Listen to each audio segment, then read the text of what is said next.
2005 Honda Odyssey people carrier. This is the RB1, the absolute spec, so it's the top spec one. 7-seat, 2.4 litre VTEC petrol engine. This one, like I say, is a 2005. It was imported by the current owner, so it's only got one UK keeper. In 2017, he's had the car for 6 years. Obviously loved and cherished the thing.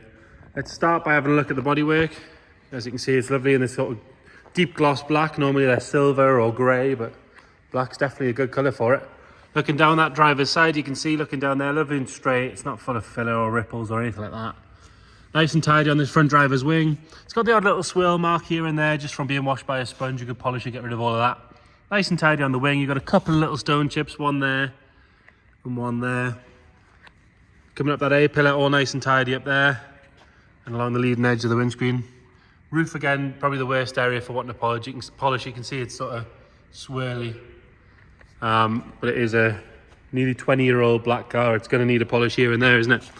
Nice and clean on the plastic section, that front arch, and then when you get onto the metal, again, lovely and tidy all the way around.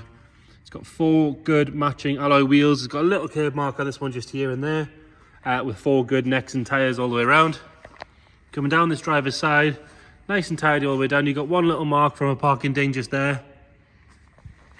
Nothing major, really.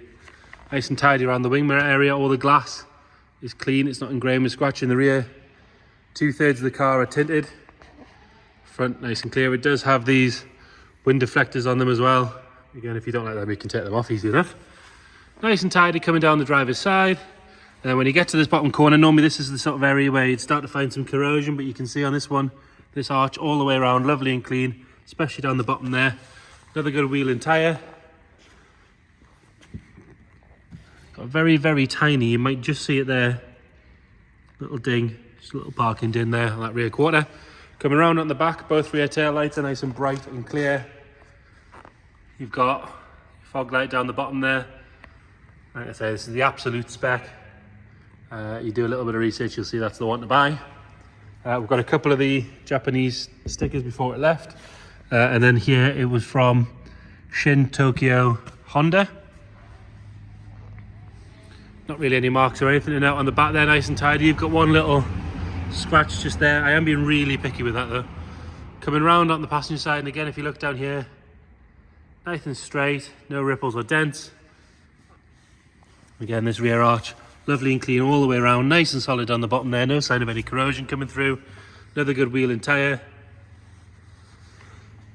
Have another look at the roof from here. Like I say, you've got a little bird poo mark here and there, and a couple of swirls. It just wants a really good, proper machine polish. It'll make it look 10 foot deep again. Look really, really good. Very light scratch here, but that will just polish off. I'll have to apologise for the building work noise. There's a load of building work going on next door, so we're sort of struggling for peace and quiet today. Lovely and tidy going down both those doors. Coming up this A-pillar, you've got a couple of little stone chips there, but other than that, nothing major. Nice and straight along this side of the top of the screen.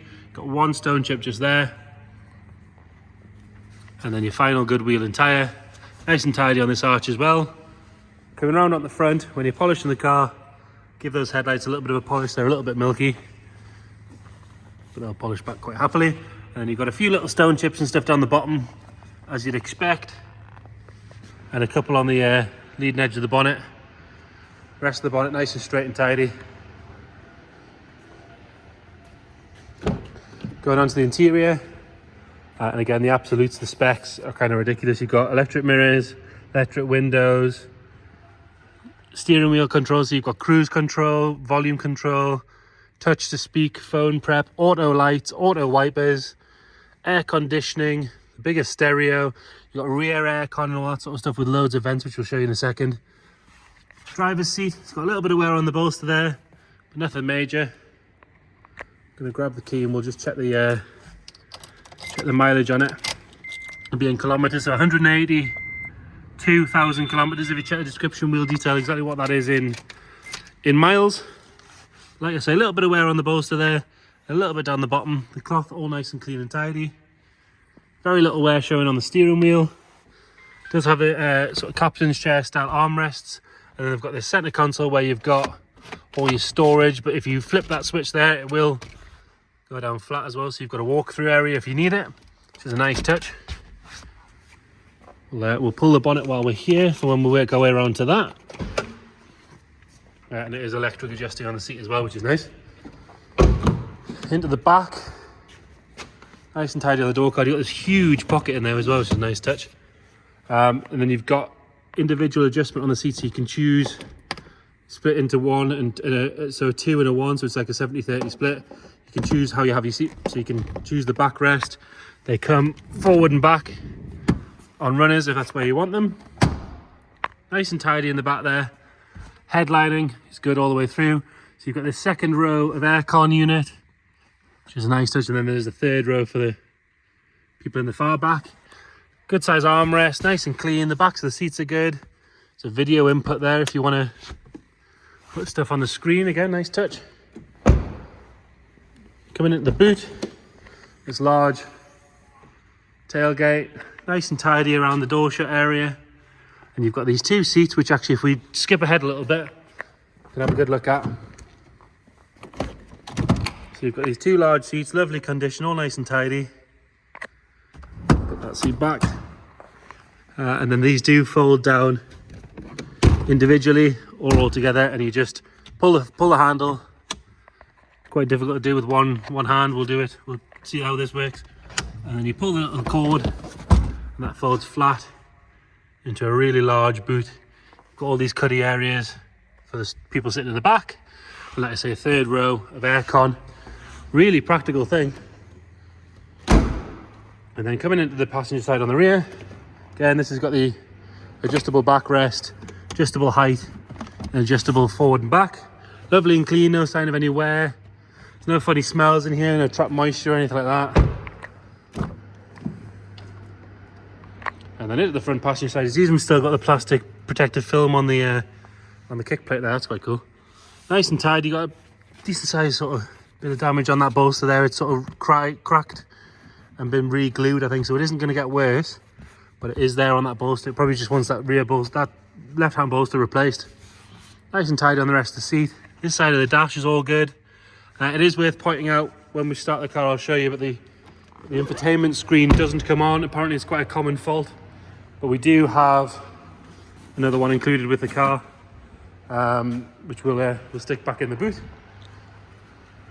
But it is worth pointing that out. By the looks of things, when I had a little look earlier on today online, it is quite a common fault with these, hence why there is a new one in the boot. So 2.4 litre VTEC, it's a K24, about as bulletproof as an engine's going to get, really well known for being reliable. We'll start it up.